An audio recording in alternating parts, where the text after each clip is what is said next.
Yesterday, we finished reading a long sutta, the 4 establishments of mindfulness, Satipatthana Sutta.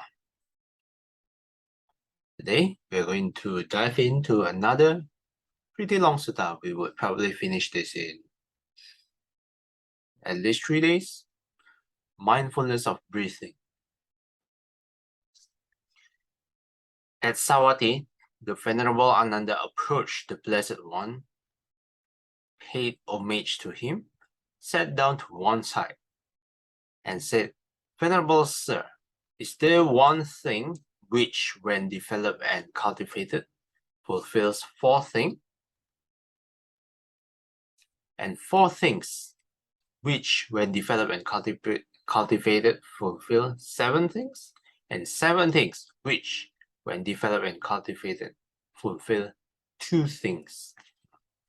What exactly is Venerable Ananda talking about? Let's continue reading to find out. There is, Ananda, one thing which, when developed and cultivated, fulfills 4 things, and 4 things which, when developed and cultivated, fulfill 7 things, and 7 things which, when developed and cultivated, fulfill 2 things. Let me highlight. From one thing to fulfills 4 things, and from 4 things fulfills 7 things, and after 7 things, you will finally fulfill 2 things.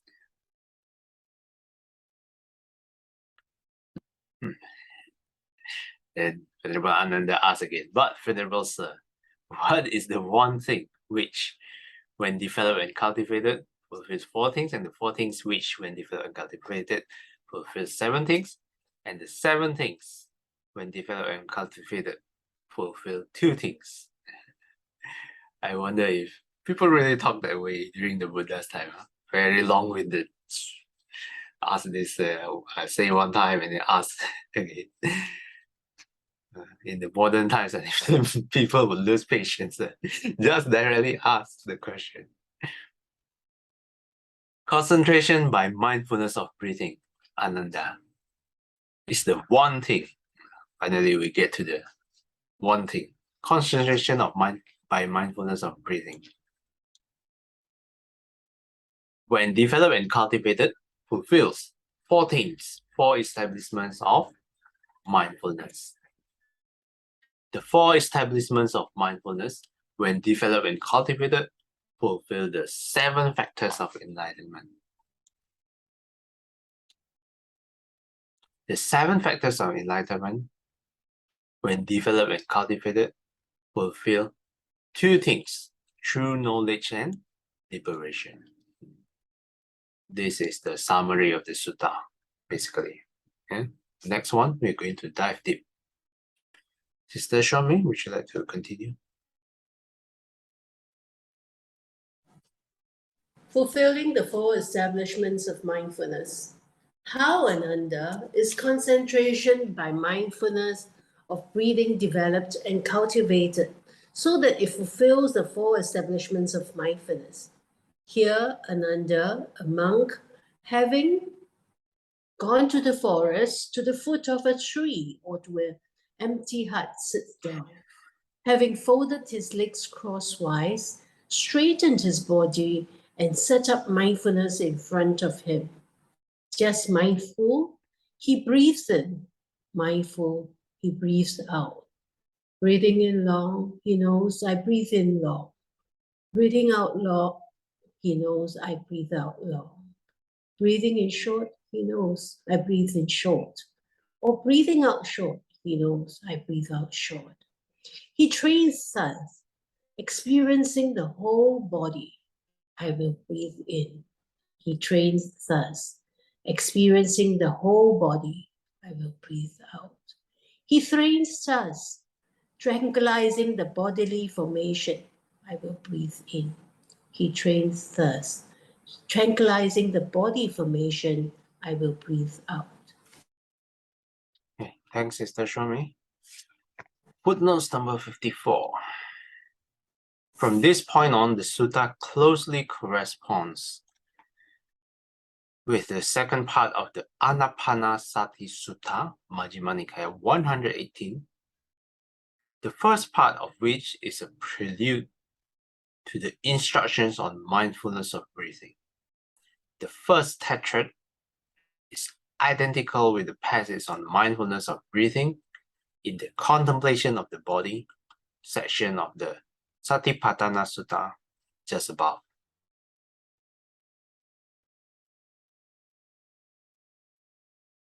Sister Aikin, would you like to continue? He trains thus, experiencing rapture. I will breathe in. He trains thus, experiencing rapture. I will breathe out. He trains thus, experiencing happiness. I will breathe in. He trains thus, experiencing happiness. I will breathe out. He trains thus, experiencing the mental formation. I will breathe in. He trains thus, experiencing the mental formation. I will breathe out. He trains thus, tranquilizing the mental formation. I will breathe in. He trains thus, tranquilizing the mental formation. I will breathe out. He trains thus, experiencing the mind. I will breathe in. He trains thus, experiencing the mind. I will breathe out. He trains thus, gladdening the mind. I will breathe in. He trains thus, gladdening the mind. I will breathe out. He trains thus, concentrating the mind. I will breathe in. He trains thus, concentrating the mind. I will breathe out. He trains thus, liberating the mind. I will breathe in. He trains thus, liberating the mind. I will breathe out. Okay, thanks, Sister Aikin. Footnote number 55. The mental formation, Chitta Sankhara, is perception and feeling. See Majjhima Nikaya 44 or Samyutta Nikaya 41:6.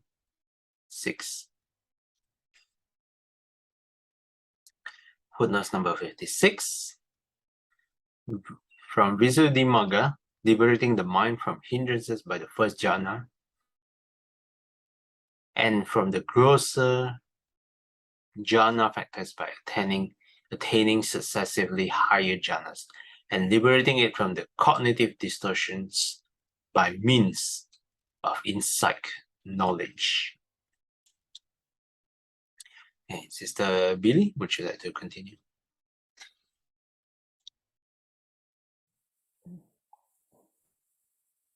He trains thus, contemplating impermanence, I will breathe in. He trains thus, contemplating impermanence, I will breathe out.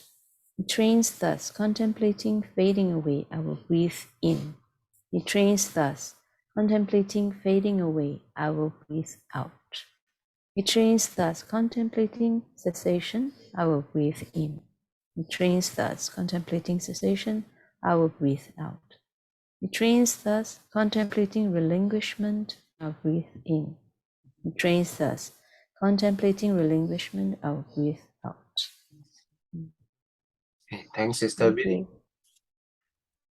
Footnote number 57. Visuddhimagga again. Contemplating impermanence anicca is contemplating the five aggregates as impermanent because they undergo rise and fall and change, or because they undergo momentary dissolution. This tetrad deals entirely with insight, unlike the other three, which can be interpreted by way of both serenity and insight. Okay, Sister Saikyang, would you like to continue? Whenever Ananda, a monk, when breathing in long, knows I breathe in long, and so on as above. When he trains thus, tranquilizing the bodily formation, I will breathe out.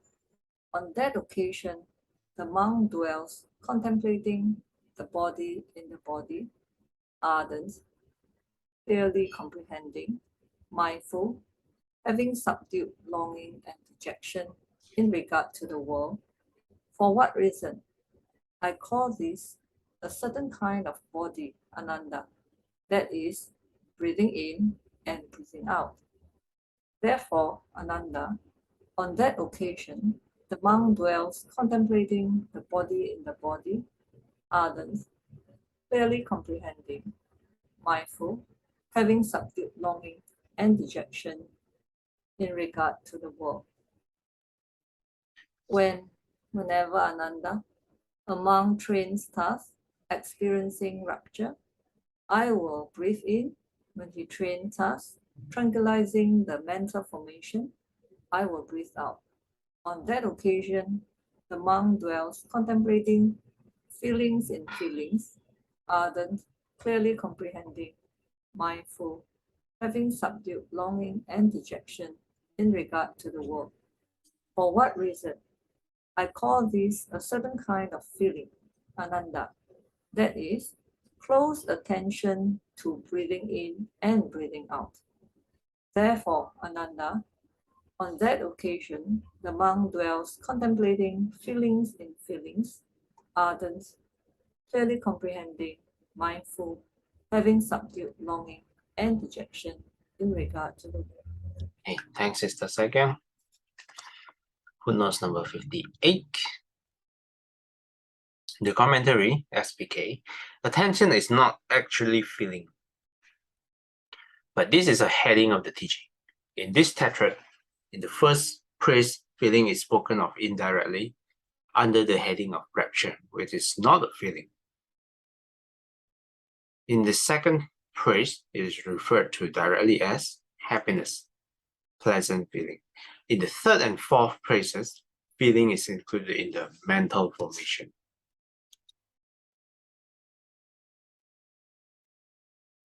So here we are back again to the 4 establishments of mindfulness, contemplating firstly the body in the body, then give me a second. Oops. Okay, secondly, contemplating feelings in feelings. Then I'll continue the next one. Whenever Ananda, a monk, trains thus experiencing the mind, I will breathe in. When he trains thus liberating the mind, I will breathe out. On that occasion, the monk dwells contemplating mind in mind, ardent, clearly comprehending, mindful, having subdued longing and dejection in regard to the world. For what reason I say, Ananda, that there is no development of concentration by mindfulness of breathing for one who is model, lacks clear comprehension. Therefore, Ananda, on that occasion, the monk dwells contemplating mind in mind, ardent, clearly comprehending, mindful, having subdued longing and dejection in regard to the world. Okay, so this is the third establishment of mindfulness, mind in mind. Okay, Sister Shomi, would you like to continue?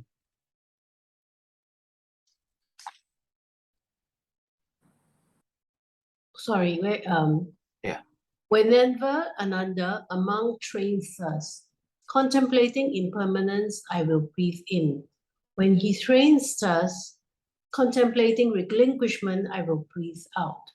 On that occasion, the monk dwells contemplating phenomena in phenomena, ardent, clearly comprehending, mindful, having subdued longing and dejection in regard to the world. Having seen with wisdom what is abandoning of longing and dejection, he is one who looks on closely with equanimity. Therefore, Ananda, on that occasion, the monk dwells contemplating phenomena in phenomena, ardent, clearly comprehending, mindful, having subdued longing and dejection in regard to the world. Okay. Thanks, Sister Shomi. Notes number 59.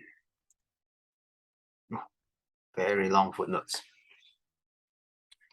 SPK, the commentary, having seen with wisdom, etc. here, longing is just the hindrance of sensual desire.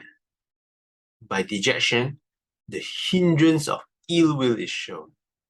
This tetrad is stated by way of insight only. These 2 hindrances are the first among the 5 hindrances. The first section in the contemplation of mental phenomena. Thus, he says this to show the beginning of the contemplation of mental phenomena. By abandoning is meant the knowledge that effects abandoning. Example, one abandons the perception of permanence by contemplation of impermanence. By the words, having seen with wisdom, he shows the succession of insights. Thus, with one insight, knowledge, he sees the knowledge of abandonment, consisting in the knowledge of impermanence, dispassion, cessation, and relinquishment. And that too he sees by still another. He is one who looks on closely with equanimity. One is said to look on with equanimity at the mind that has fared along the path. SPKPT, by neither exerting on nor restraining the mind of meditative development that has properly fared along the middle way, and by the presentation as a unity. SPKPT, since there is nothing further to be done in that respect, when the mind has reached one-pointedness, and that is how one looks on with equanimity at the object. Very detailed explanation of this line. Let me highlight this. And this is also the 4th establishment of mindfulness, contemplating phenomena in phenomena.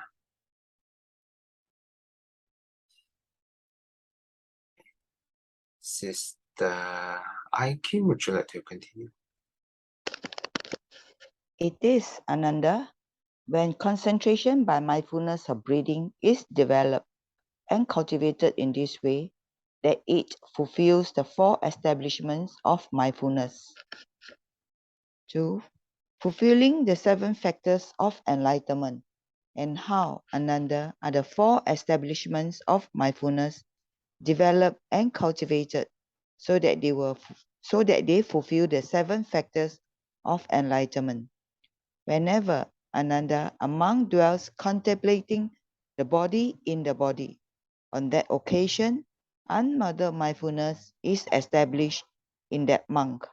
Whenever Ananda, unmuddled mindfulness has been established in a monk. On that occasion, the enlightenment factor of mindfulness is aroused by the monk. On that occasion, the monk develops the enlightenment factor of mindfulness. On that occasion, the enlightenment factor of mindfulness goes to fulfillment by development in the monk. Okay, thanks, Sister Aikim. Footnote number 60.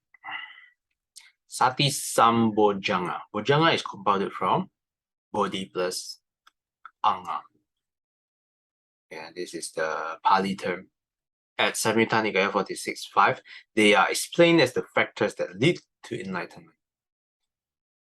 The 3 phrases used to describe the cultivation of each enlightenment factor can be understood to depict 3 successive stages of development.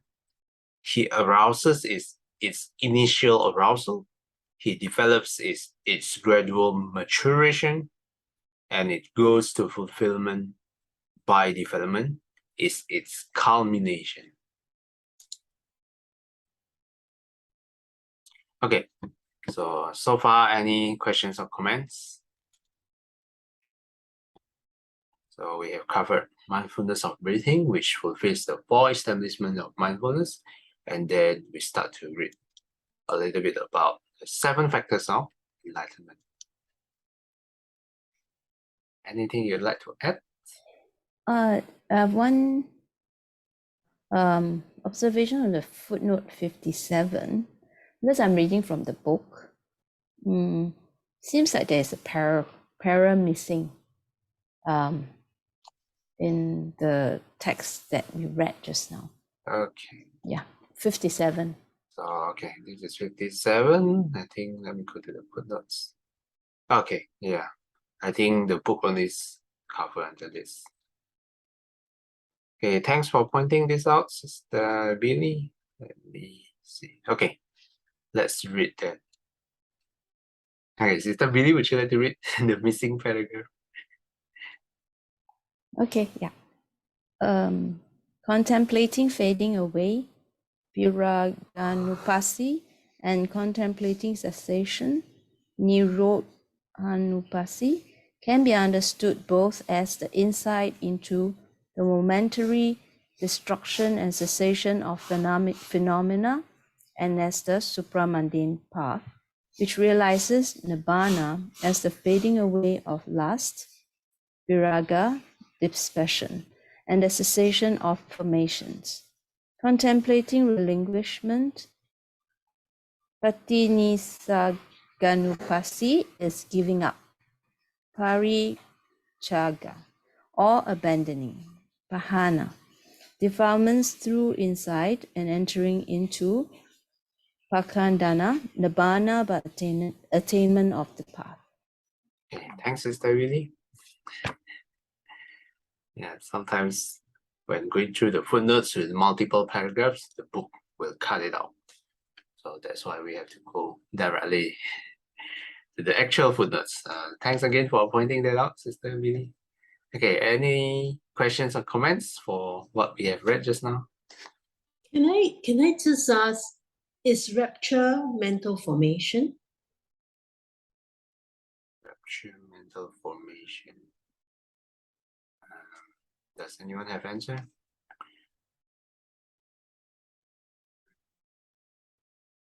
What's Sister Saikya?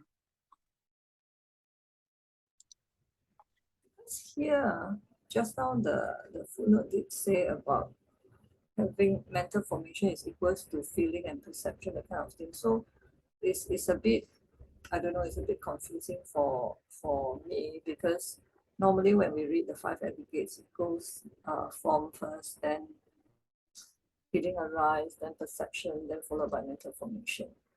But here it says even feeling is inside one of the mental formation. I think it's also dependent on how the commentary, explain the experiences.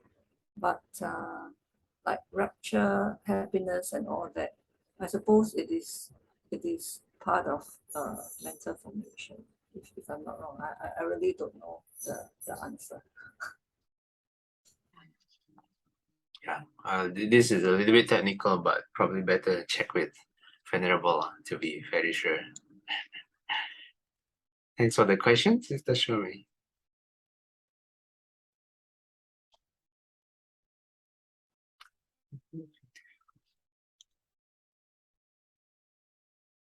Okay, anyone else would like to add?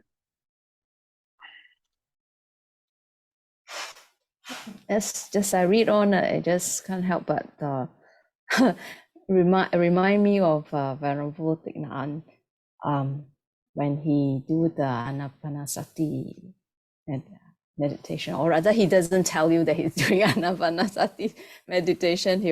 He the way he guides us is, how I'm sure some sisters here or brother here also know, he would go like breathing in, I'm home, breathing out, I'm not going anywhere, like that. So yeah, when I read this, I was like, oh, actually he has made it even simpler for us. But I do find that is, when I first encountered it, I was quite, I felt it's very easy for us to raise this contemplation, to feel that you just sit down and you're not going anywhere, there's nothing to do, nowhere to go, so you just sit down.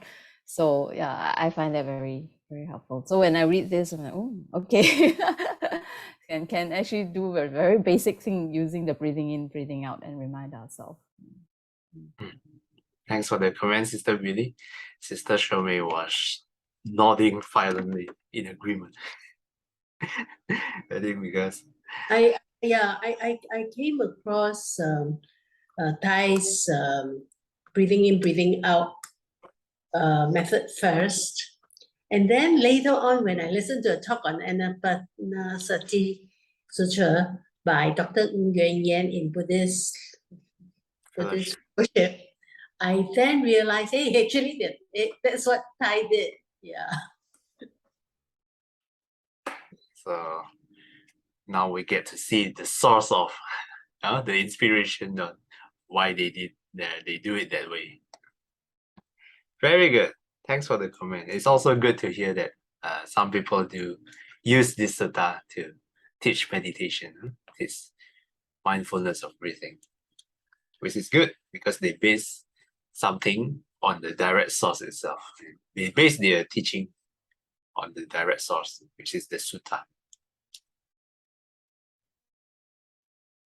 Okay. Okay, would Brother Hodji like to do the dedication? 回向眼消三障诸烦恼，愿得智慧真明了，普愿罪障悉消除，世事常喜大道。谢谢 Brother Hodji and Saiken for sharing the Buddha image. Till we meet again, we will be guided by the Buddha, Dhamma, and the Sangha. Sadhu, sadhu, sadhu. Have an enlightened Tuesday ahead. Thanks everyone, and see you guys next time. Bye-bye.